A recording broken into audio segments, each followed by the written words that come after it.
I think I can safely say things are happening with the new vertical garden tunnel, and I'm going to take you along as we go step by step and change things around and get it set up for gardening. Hi, it's Robbie from Southern California. I wanted to show you I am working on this. So the other day I came out and I analyzed how I want to put the chairs on the tunnel, the vertical garden. So I'm getting really close to getting this done. And I decided to do it that way. I brought the chairs out, looked at them, and kind of analyzed on the colors. Let's separate the blue from the dark blue and space them a little bit. And I also painted these chairs with what colors I already had. So I didn't have to put any money out at all. This is all set up. The only thing I have to do now is put the holes in. Kind of debating on which way, but I think I'm going to put the holes in the front. It doesn't matter if it builds up a little water, and I'll straighten the chairs out as I go. Like this one's straight and this one's a little bit tipped. I'll just move some of the soil underneath. But the holes will be on the front. I could put a bucket or something to catch from both running out, and I could have a bucket there, and then it can go up. And so I can plant in the middle because I'll be servicing it this way. See, this is much different. You know my chair garden, we can look at that, and then you'll see what I'm talking about. I'm gonna leave this. Let's walk over here. Now see, here at the chair garden, I service from the front. See how they're lengthwise this way in front of me? And let me tell you something, the tool works, because without the tool, I was losing a lot of stuff. Can't keep, when I have it open, some of the grasshoppers out. I would have to cover the whole thing, and occasionally I find them in there. But I've kept the rodents out, and I've been getting zucchini out of that. I still have a lot of these to do unless I leave them. My problem is a lot of the milkweed grew, which is bringing tons of monarchs. There's the milkweed here. And if I start pulling them out, I'm going to be ditching eggs and caterpillars and stuff. So we'll go through this slowly and decide what I'm going to do. Another method is layering, which I have this one set up to do. So I've got the stuff that was already in there. Of course, everything was kind of taken out and put back. But see, I have space here.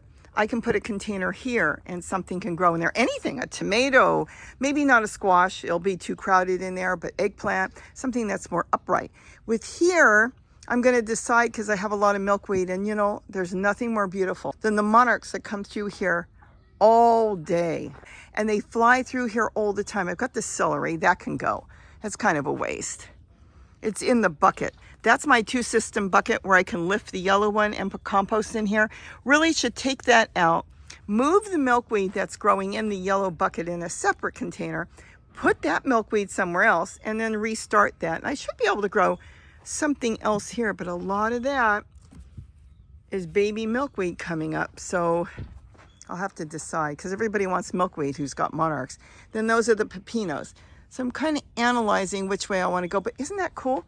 So when I step back here, I can still see through and see the color. So it's kind of an extension of the rainbow garden. Now the other side, and I'm hoping you'll see changes coming hopefully very quick, because I want to get this growing now instead of waiting till fall. But if I have to wait till fall, I wait till fall. Now this is what Gary built. So I'm going to leave that. And then we've got something else I may put here, something that we just had that was from an old furnace. Might use that here, and then we'll set up something here, because this is going to be different. Putting this on the inside, and these are set up with bricks, and this will have totes too. I'm not sure if I'm going to go colored totes, but I have so many colored totes. I catch them when they're on sale. They'll sometimes put them on sale $48, $50 for 8 totes or 6 totes. So that's when I buy them. And look, they've lasted. None of these have been changed out. Oh, there's a monarch. See, I don't know if you can see him. Now that I stepped away, there's just monarchs everywhere. He's flying around somewhere. See how nice that looks? And I've got so many, so I might go color, because it will take time till this fills up. I don't know if it will fill up this year, because we're already in the middle of summer. We've got heat waves going on, but getting it ready is really nice. I wanted to kind of give you an update what's going on. And that's basically it. I'm thinking on the front, I don't want to block my walkway, because this is my walkway going through. I might put those 2 red cars I've got in the back. I'm going to see how it looks as I go. Here's the deal. I bought these, great genius idea. I think I paid $50 for them. I got these cars at Circuit City. Do you know how many years they've been gone? A long time. And see, I've got a bucket in here. I could take this, just park it in the front for fun and grow in it. I have nothing to lose. I've got 2 of them. And it would kind of give you an entrance when you walk in to this. Plus it will get rid of them out of the junk pile and give them a purpose in life. So I'm thinking about that. I could take the netting off. You can't unsnap it. It was permanent the way it was put on. So I'd have to cut it off unless I keep the netting. Hold on. Do you know what's lasted out here for what, 6 years? 7 years? Maybe I'll put my shovels and stuff in there. Something I know that I need to look for and I never know where they are. And when it starts to deteriorate, get rid of it then. So I might move both of them to the front. What do you think? Do you think that would be cute? And have them in the front here. This is something I told Gary, get me some pots. I'm planting a bunch of turmeric everywhere. No, I can't put turmeric. Too hot for turmeric. But I could plant anything, even 2 tomato plants in the front here in buckets. It's a kind of a grand scheme of walking through and having the 2 cars here. But I don't want to do it yet until I get the totes set up. You think that would be cute? You think it'd be stupid? I don't know. I'm going to run out of chairs soon. Look at that. Getting all the chairs set up, but I still have quite a few, as you can see in the back. I think it's going to look really cool. And this way I can guide the plants up. Now, right now, if it doesn't get too hot, and we're going to be in the hundreds, they're saying, we'll see.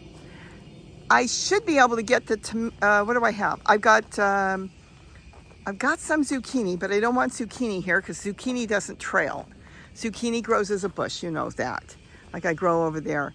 But I do have some Korean melons started already. What else do I have? I've got about 5 or 6 watermelon. Those are sugar babies. Those will go up without a problem. What else do I have? Oh, cucumber. 1 cucumber, and I need to start more because I put the other ones in my chair garden. I'll show you the Korean melons. Let's walk over here. Those are really cool. The thing is, I got to be careful with them because what happens is I wait till they're completely ripe and I don't wrap them in tulle, which I should. And then a rodent comes and takes them. Here is my Korean melons. So I want to get these separated and these planted. And they like the heat, so they do really well in the fall. Oh, I didn't plant my parsley. This hasn't come up yet. This is watermelon. I have it planted in tulle. But the ones on the deck have, you know what's coming up in here? Oh my goodness. Those are tomato plants. How funny. There must have been tomato seeds in there. It could have been pepper. My beans didn't grow, and I don't know why. They did not grow, so I'll have to try other beans. But anyways, here is where I'm going to set all this up for propagating, because I can do this even in the winter. I can grow different plants in these 3, and that's what I'm going to do there. Yeah, and that's how you peek through there. So I just kind of wanted to give you an update. It is coming along. Did all that. I'm very, very happy with it. Sat here, painted some chairs, used whatever left over, and you know what I did? They're working on the house, so bear with me. Let me walk over here. I only had the tiniest bit of green left, and I cheated. I cheated. I wanted to get 1 chair painted green. I didn't have red because I need to touch up a different red chair, so I wanted to save it. I didn't paint the seat, but I had enough to get the 1 chair done, just what I needed, and now I've got the nice contrast of the different colors. And then I figured just make sure I get a good red tote there. But I have a tiny bit of red left for that chair that's way down there that maybe I'll go paint today. I'll see, because that one needs painting. Yeah, they're working on the house still. It's only been, what, 6 years? If you got any ideas, throw them at me, because I'm still working. And I'm excited with this. I can't wait to get this thing planted. And the best thing about this, and this is important when you're setting up, because I've been doing a lot of thinking, oh look, I think milkweed, is I'm not too far from the hose. So I just bring the hose here and I can water everything, and I'll be able to get all this done. All the watering in here shouldn't take me more than 5 to 10 minutes, if that. And I love gardening this way. You know, my chair garden is my favorite. This one is like my second favorite when it comes to gardening, because everything is nearby and everything is fast to maintain and take care of. These are all, oh, I didn't even show you. These are all my potatoes I'm setting up. I already planted potatoes. I do potatoes here. Those are dying back. This is just onions left over, and of course, milkweed got in there. Nothing's planted in that. That's just a weed. I'm getting ready to get some more potatoes in there. But this will be my potatoes, and I think it'll look really cool. I can bring the wheelbarrow in here, and I can dump. And then, of course, I'll do the kennel. That's coming real fast. Now, one thing here, we did decide to flip it around. I thought about it when Gary set it up. And instead of having the door on the other side, we turn this thing around and we put the door here, and it doesn't hit here. It opens up fine. Of course, I got to lift it and open it, see? I'll be able to walk in, take care of it here. Now, why did I flip it? Just leave it like that. The reason I did it here is here. So I can walk through with the hose and go straight in there and water. And this way I can take care of it. And again, bring the wheelbarrow in there. I can put my plants in that way. I don't have to go around to the front, because this will be the actual place that I service a lot of this by coming through this end, coming up this way and watering through here. So it's been flipped. I think it's going to be really perfect. So with that, have a wonderful day. And don't forget to eat what you grow. I think this is going to look really cool. Bye-bye.